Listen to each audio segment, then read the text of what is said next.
Thrustmaster is one of the most famous names in sim racing.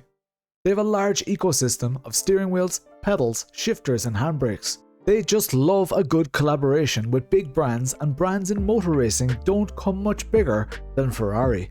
This is the T818 direct drive wheelbase, the SF1000 officially licensed steering wheel from Ferrari, and their Sparco R383 rally steering wheel. I'm Lawrence, welcome to the channel.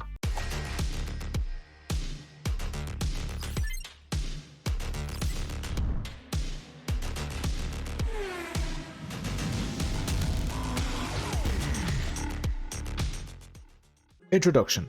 On the left you'll see all the sections in this video. I've put timestamped links to each section in the description below.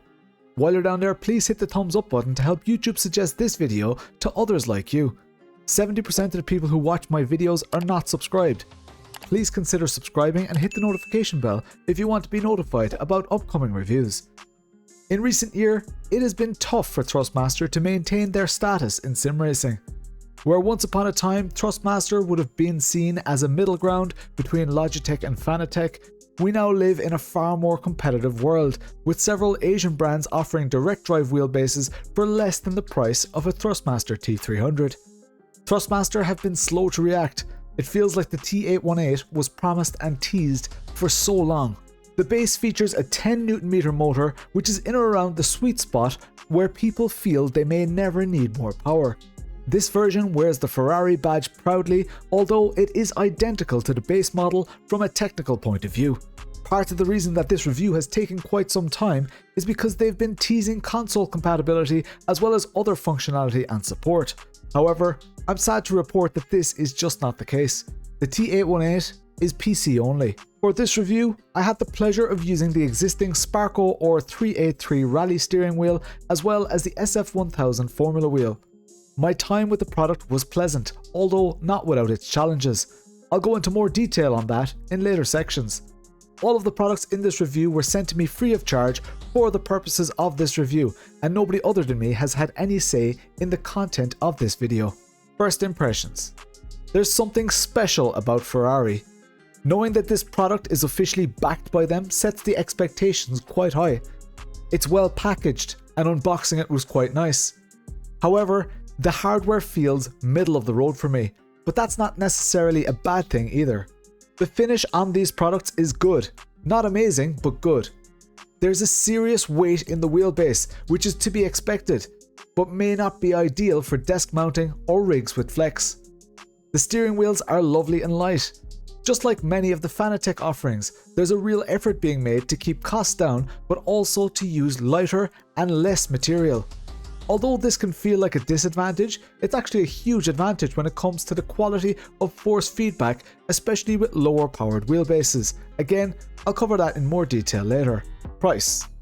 The Ferrari bundle of the T818 and the SF1000 comes in at €1,099, which, while a lot of money, is actually pretty good value. You get a wheel with a screen, rev lights, clutch paddles, flag lights and a bazillion inputs. You get a 10 Nm wheelbase, which is more than enough to blow your mind if you've never used direct drive before. The wheel on its own is €399. Now, I can't think of a single other wheel with a screen which even comes close to that price. The price also includes a quick release. It's worth noting that if you don't care about the Ferrari branding, you might be better off buying the base and wheel separately, as you can save €50. The Sparco R383 steering wheel normally costs €229. This wheel is a lot more basic but also represents decent value in my opinion, despite lacking some functionality like rotary encoders. Again, there's a quick release included in the price. You may need to buy a wheelbase mount depending on your rig. Just make sure to research compatibility of your rig before buying, so that you know if you need to buy this extra cockpit mounting kit for €40 or a desk mount for €50. Installation. Hardware. Installation was relatively straightforward, although I kinda got lucky. You see, this wheelbase is hard to mount. There's no front or side mounting option, and to base mount, you need an extra adapter unless you drill holes in your mounting plate. I didn't feel like drilling additional holes and ended up using the top part of the desk mount to mount this wheelbase firmly to my rig. This came with some drawbacks. Firstly, the angle of the desk mount might make perfect sense for a desk mounted solution, but for my rig, it was pretty horrible. I can tilt the angle of my wheel deck and that got me out of trouble, but it still felt quite awkward to be honest. 4 bolts hold it in place nice and securely, and these winged nuts worked out quite well all things considered. I'd love to see a proper base mount included with the wheelbase. Most people will need something in order to mount this wheelbase cleanly. It just feels like a needless barrier to entry. The quick release is redesigned, but also not really. In order to maintain backward compatibility with older wheels and wheelbases, they've really just left it largely the same but improved the materials somewhat. You still have that atrocious screw which you need to force into your brand new equipment's plastic just so it stays in place. It's not a nice experience. Installation, software. The software installation was not the greatest experience for me either. It's worth noting that many Thrustmaster users don't have any issues, so my issues may be isolated. However, I found the software to be difficult to locate on my PC. I couldn't search for it in the search menu, and even when you eventually locate it in your Windows game controllers, it doesn't seem to offer the functionality you might expect after spending €1,000. The eSwap controller software is a lot nicer than this apparently. It kinda seems like sim racing isn't a priority for Thrustmaster anymore. In an ideal world, software installation is seamless, and you don't need any additional software in order to get the most out of a device. But I found that even simple things like getting the LEDs to work just didn't really happen for me. I upgraded the firmware on the steering wheel, which involved needing to take off the shifters just so I could access a USB port. It all felt clunky and unpleasant. It felt a bit DIY. I switched between sims all the time, and while some were supported, others weren't, and with many other brands, stuff like this is either supported out of the box or else it easily interfaces with other software like SimHub. SF1000 steering wheel. The SF1000 is a replica of the steering wheel used in the 2020 Ferrari Formula 1 car. It has 21 LEDs, a 4.3-inch screen, 11 buttons, a 4-way directional hat, 2 thumb encoders, 6 rotary dials with click down, and a toggle switch. It comes with shifters and clutch paddles as standard, although the shifters can be upgraded. Honestly, I don't see the need to upgrade the shifters, but that being said, I did not review the T-Chrono paddles in this review. This steering wheel itself is really good, and at 280mm in diameter, even a weak wheelbase can transmit loads of detail through it. If you get all the screens and LEDs working with your sim of choice, it's a lovely experience. However, support for screen telemetry and flag LEDs is limited. Forgive me for not having footage of this, as one of my SD cards got corrupted. The grips are decent, nothing incredible but also nothing negative to report. They have a good ergonomic shape and were fine for longer stints. The button stickers are a bit cartoony, but at the same time, they're clear and almost identical to what you'd find in a real SF1000. The shifters feel nice. They sit on a solid piece of metal, allowing for one-handed push-pull gear shifting experience. The clutch paddles are good and give an incredible competitive advantage for standing starts. However, I never actually got them to work properly in any of the sims I tried. I got them to register input, but even their incredibly massive user manual doesn't make any reference to setting a bite point. Maybe I'm just a little slow, but I couldn't get it to work. The buttons are far better than the previous version of the wheel, which I also owned. This wheel even features real carbon fiber and is far superior. However, I didn't like this wheel for anything other than F1 driving, as the point at which the quick release sits affects the amount of rotation that's comfortable with this wheel. It's hard to explain, but once you go over 90 degrees in either direction, the wheel starts to feel a bit awkward. It's not a huge deal, but it's worth noting. If you let go of the SF1000 when it's not perfectly centered, it'll droop down and flop upside down. I know this isn't important in the grand scheme of things, but for some reason, it bothers me.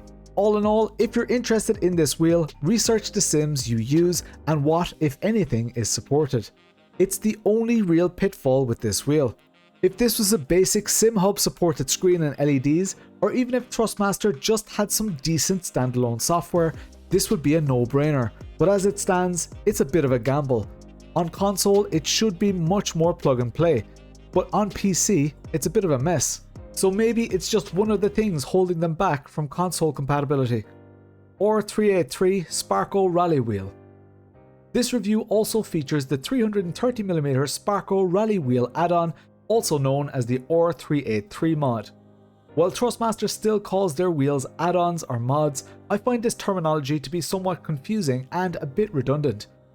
I did lots of rally and really enjoyed the experience for the most part. However, the buttons on this wheel are pretty bad. I guess at the price point you can't expect the world, but at times I wasn't even sure if the buttons had been pressed. At times, it even felt like the buttons were getting stuck after pressing them. And while using gloves, the inputs all felt very toy-like. The 5-way hat and shifters are decent though, but this wheel lacks rotary encoders. The thickness of the wheel rim is great, it's probably my favourite thing about it. Quick release. I've alluded to it in previous sections, but this quick release just doesn't stack up against its modern rivals. Sure, it's light, and it does keep the wheel attached, but it still has some inherent flex which can never be taken out of it with the current design unless all parts are made of metal. The clumsy screw is archaic and confusing. If a new sim racer uses this quick release next to that of a Moza, Simagic or even Fanatec's new QR2, they will instantly assume that the Thrustmaster is a far cheaper product, which it isn't. It's a shame because the wheelbase is actually really good. It's let down by this quick release and other little issues though. I even had to return my first wheelbase because there was so much flex. I sent them a video and they were shocked with the amount of play that was in the steering wheel shaft. They said it was a problem with the batch that my wheel came from. They sent me a replacement and it was much better, but still not as good as the competition. The flex is difficult to notice while driving, but it's there and it's not good enough. T818 force feedback. This is the part that really confuses me. I found the force feedback to be really good. There were lots of details and more than enough to have an extremely accurate and satisfying driving experience. There are several modes in the software for setting the force feedback level, but the sport or performance modes are the only viable options really. The extreme mode was horrible, avoid it at all costs. In general, this was a surprisingly good force feedback experience. It worked fine in Assetto Corsa Competizione, iRacing, Dirt Rally 2 and even Wreckfest. Once you get used to the force feedback settings menu, you'll quickly warm to the fact that there are very few sliders to worry about and it generally works out of the box. The quality and strength of the force feedback are the most positive things in this review. The force feedback goes toe to toe with its rivals and Thrustmaster did a good job with it. It's just a shame that the rest of the product doesn't live up to the same standard. Final thought. Even though this was an extended review, it still felt somewhat limited. The SF1000 wheel has great potential, but it's clunky and high effort. I never got the screen or LEDs to work properly with any titles, and that's a shame because I really tried.